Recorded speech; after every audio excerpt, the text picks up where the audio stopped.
ఫిబ్రవరి 11వ తారీఖున Arilova crime police స్టేషన్లో murder for gain case report అయింది. అది చాలా సెన్సేషన్ అయింది. ఒక మహిళను చంపి, కాపు లక్ష్మి అన్న మహిళను హత్య చేసి ఆమె దగ్గర ఉన్న నగదుతో పారిపోవడం జరిగింది ముద్దాయి.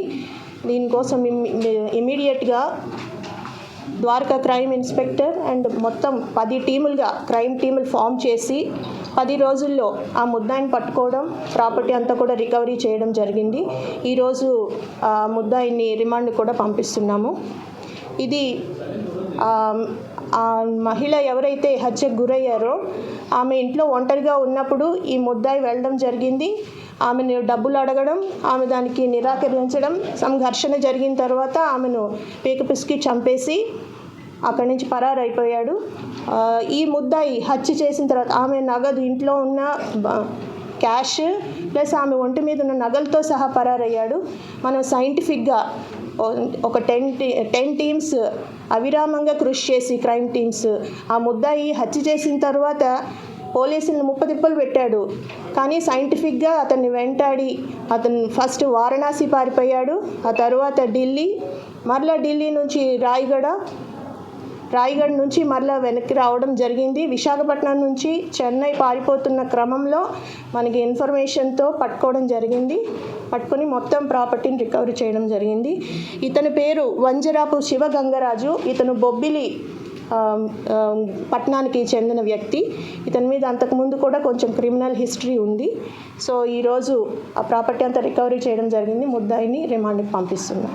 మేడం, సెల్ఫీ వీడియో ఎప్పుడు పోస్ట్ చేశాడు సోషల్ మీడియాలో శివ? సెల్ఫీ వీడియో తను చేసిన తప్పుకి కానీ అప్పులకి కానీ నా కుటుంబానికి నాకు ఎట్లాంటి సంబంధం లేదు అని చెప్పి అతను ఒక వీడియో పోస్ట్ చేయడం కూడా జరిగింది. ఇది ఎప్పుడు జరిగింది? ఇది మనకి దొరికే దగ్గర టైంలోనే పోస్ట్ చేయడం జరిగింది. దీన్ని బట్టి కూడా మనకి లీడ్ వచ్చింది. దానివల్ల అతన్ని అప్రహెండ్ చేయడం సులువైంది. అంటే నేరుగా లక్ష్మి ఇంటికి ఈ శివ వెళ్ళడం జరిగింది కదా, ఇద్దరి మధ్య ముందేమైనా పరిచయం ఉందా, ఎట్లా? అంటే పరిచయం ఉందండి. దాదాపు ముద్దాయి చెప్పిన దాన్ని బట్టి 15 ఇయర్స్, దాదాపు 15 సంవత్సరాల నుంచి పరిచయం ఉంది. ఇన్స్టాగ్రామ్లోని ఫస్ట్ సమ్ మిస్డ్ కాల్లో రాంగ్ కాల్లో ఏదో సమ్ జరిగింది, ఆ రకంగా పరిచయం మొదలైంది. అప్పటి నుంచి కూడా ఇన్స్టాగ్రామ్లోని ఫాలోయింగ్ ఇవన్నీ ఉన్నాయి. అప్పుడప్పుడు ఈ చనిపోయిన మృతురాలు కొంత డబ్బు కూడా ఇవ్వడం, సాయం చేయడం ఇవన్నీ జరిగాయి. రీసెంట్గా ఇతను ఎప్పుడైతే డబ్బులు ఉన్నాయి, ఇతనికి బెట్టింగ్ దాదాపు ₹1 కోటి పోగొట్టుకున్నట్టు తెలుస్తుంది అతని కన్ఫెషన్లోనే. అలాగే ప్రస్తుతం 25 లక్షల వరకు అప్పు కూడా ఉంది. దానికోసం ఇతనికి డబ్బు చాలా అవసరమయ్యి, ఈమె పరిచయం ఉంది కదా, చాలా కాలంగా పరిచయం ఉండడం వల్ల ఈవిడ కూడా అంటే స్తోమత ఉన్నవారు, మంచి డబ్బున్న ఫ్యామిలీ. సో ఆమెను అడగడం జరిగింది. మరి ఆమె ఎందుకో నిరాకరించిందో, మరి ఏం జరిగిందో మనకి క్లియర్గా తెలియదు. ఆమెను ఇలా హత్య చేయడం జరిగింది. శివకి ఒక సెల్ ఫోన్, బొబ్బిలి పట్టణంకి చెందిన వ్యక్తి ఇతను. ఒక సెల్ షాప్ అయితే ఉంది. టాటూ శివ అని కూడా ఇతనికి మారుపేరు ఉంది. టాటూస్ అవి వేస్తూ ఉంటాడు. అలాగే వాళ్ళ ఇంట్లో వాళ్ళు కూడా కొంచెం ఎంబ్రాయిడరీ వర్క్స్ అవి చేయడం, ఒక పిండి మిల్లు లాంటిది ఒకటి రన్ చేయడం, అలా కొంచెం ఉన్నవాడే. కానీ వ్యసనాలకు అలవాటు అయిపోవడం వల్ల, చాలా అప్పుల పాలు అయిపోవడం వల్ల డబ్బులు చాలా అవసరమయ్యి ఇలా చేసినట్టు మనకి తెలుస్తుంది.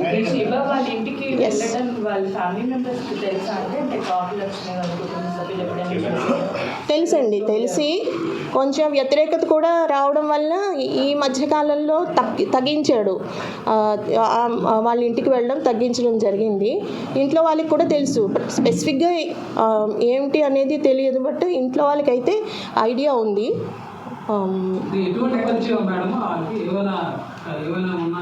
అది మనకి తెలియదండి. లాంగ్ పరిచయం ఉంది.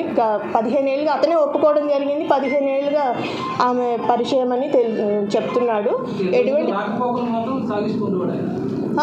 అంతకుముందు కూడా వాళ్ళ ఇంటికి వెళ్ళడం జరిగింది. దానివల్ల ఇంట్లో కూడా కొన్ని గొడవలు కూడా జరగడం జరిగింది. అంటే కంప్లీట్గా స్ట్రేంజర్ కదా, సంబంధికుడు కాదు, బంధువు కాదు. అందువల్ల కొంచెం గొడవ కూడా జరిగినట్టుంది.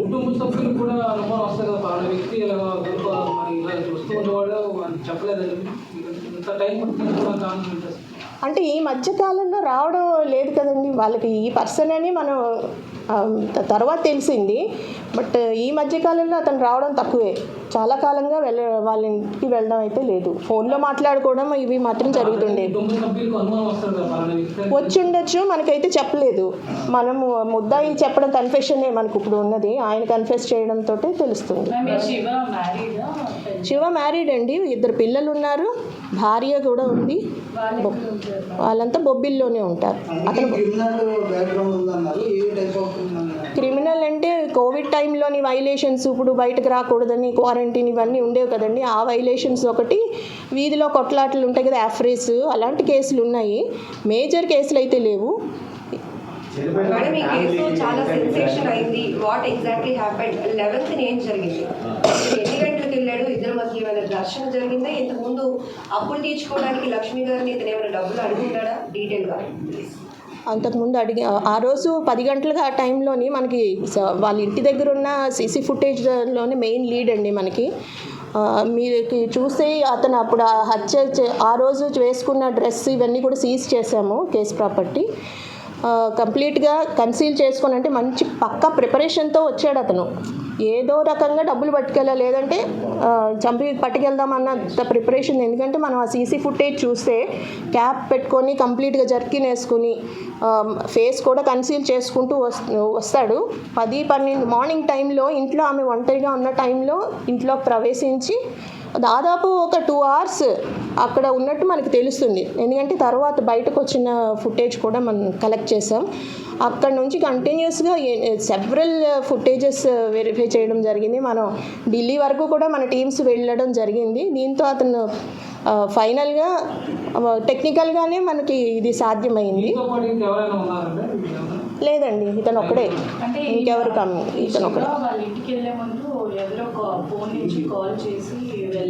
ఎస్, ఇతను వాళ్ళ ఇంటికి వెళ్ళి రావడానికి పోలీసుల్ని ముందుగానే చెప్తున్నాను కదా, పక్కా ప్రిపరేషన్తో, ఎవిడెన్స్ దొరకకూడదు అన్నట్లు. హత్య జరిగిన తర్వాత కూడా ఒక 6 సార్లు ఆటో మారుతూ రైల్వే స్టేషన్ అలా 30 తిప్పలు పెట్టడం జరిగింది. ఇతను ఇంటికి వచ్చే ముందు కూడా ఒక అపరిచిత వ్యక్తి, సమ్ ఆటో పర్సన్ ఎవరిదో ఫోన్ తీసుకొని ఫోన్ చేయడం జరిగింది. తన ఫోన్ నుంచి కూడా కాదు, అంటే ఇతను పక్కా ప్రికాషన్స్ తీసుకుంటున్నాడు, తన ఉనికి తెలియకూడదని, తను అక్కడ నేరం చేసినా తెలియకూడదని వేరే పర్సన్ నంబర్ నుంచి ఫోన్ చేసి ఆమెకి వస్తున్నట్లు సంభాషణ జరిగింది. వస్తున్నానని చెప్పడం సంథింగ్ అయితే జరిగింది.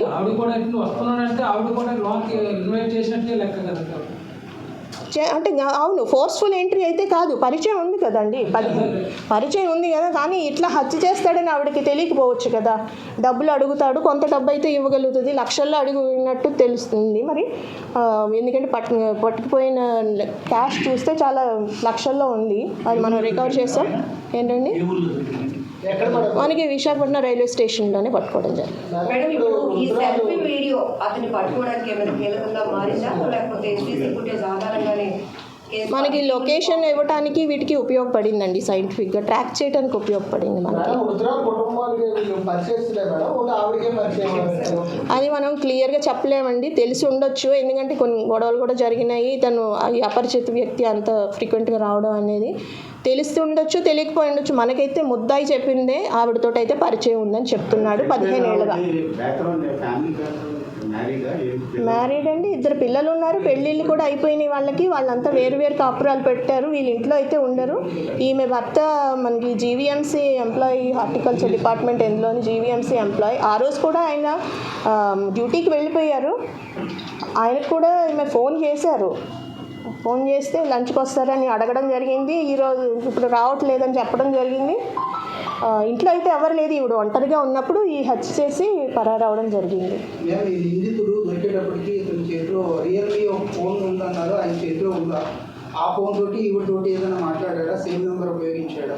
లేదండి, మృతురాలతోటి అంటే ఫస్ట్ చేసింది వేరే నంబర్ నుంచి చేయడం జరిగింది. బట్ అతని ఫోన్ మన ముద్దాయిని పట్టుకున్నప్పుడు అతని పొజిషన్లోంచి ఈ రియల్మీ ఫోన్ సీజ్ చేయడం జరిగింది. అలాగే ఇతను హత్య చేసిన తర్వాత రాయల్ ఎన్ఫీల్డ్ బైక్ ఒకటి, అంతకుముందు తాకట్టు పెట్టిన బైక్ ఈవిడ దగ్గర నుంచి పట్టుకెళ్ళి దొంగిలించిన సొమ్ముతోటే మళ్ళీ తాకట్టు విడిపించుకొని దాన్ని వాడి బొబ్బిలి వరకు దాన్ని డ్రైవ్ చేసుకుని వెళ్ళడం కూడా జరిగింది. 3,80,000 అండి, 5,05,000 రికవర్ అయింది. వాళ్ళ ఎఫ్ఐఆర్ ప్రకారం పోయిందైతే 8,62,500.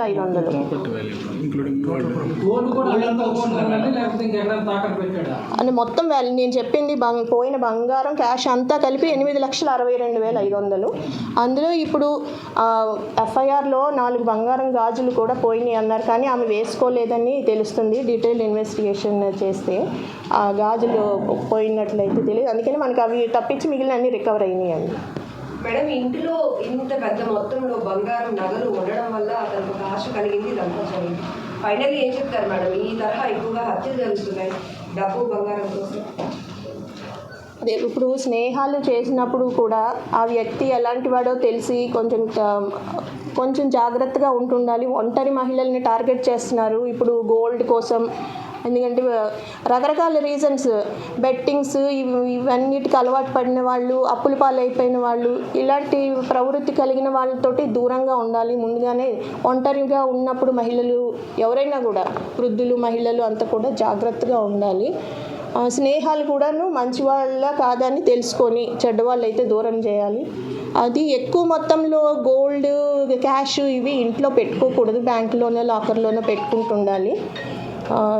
కొన్ని ప్రికాషన్స్ తీసుకొని మన పరిసరాల గురించి, మనం ఎవరితోటి మెలుగుతున్నామో ఇవన్నీ కూడా కొంచెం తెలుసుకొని జాగ్రత్తగా ఉండాలి. ఇది అడ్వైస్ పోలీస్ తరపున.